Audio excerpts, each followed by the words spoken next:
Okay, we're coming along, ready for the braces. And I've decided I'm going to do 3 of them. Looking real good. That end has to go up a little bit.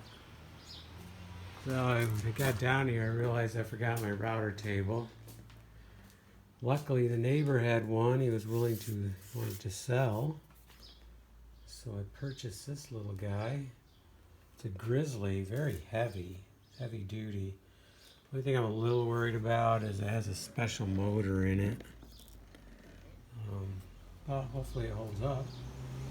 And probably can replace it if I need to, because this thing is really solid.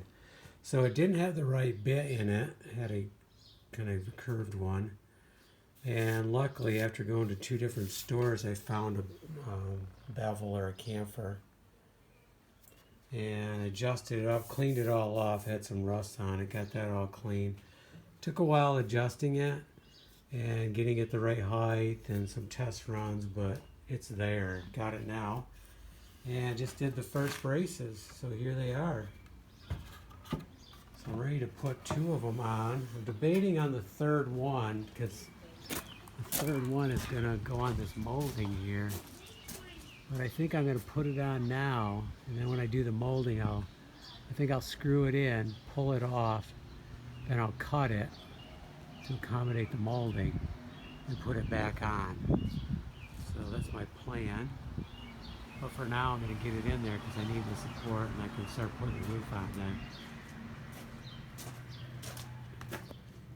And we'll just leave this router down here. It's a nice little guy. Keep it down here because these bevels for the designs I'm doing, the kind of East Lake design or cottage look too. This is a really nice.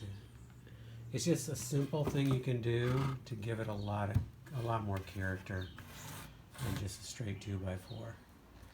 And then you can paint, add accents. So I have many videos on that, but very important for what we're doing. Okay, let's get going.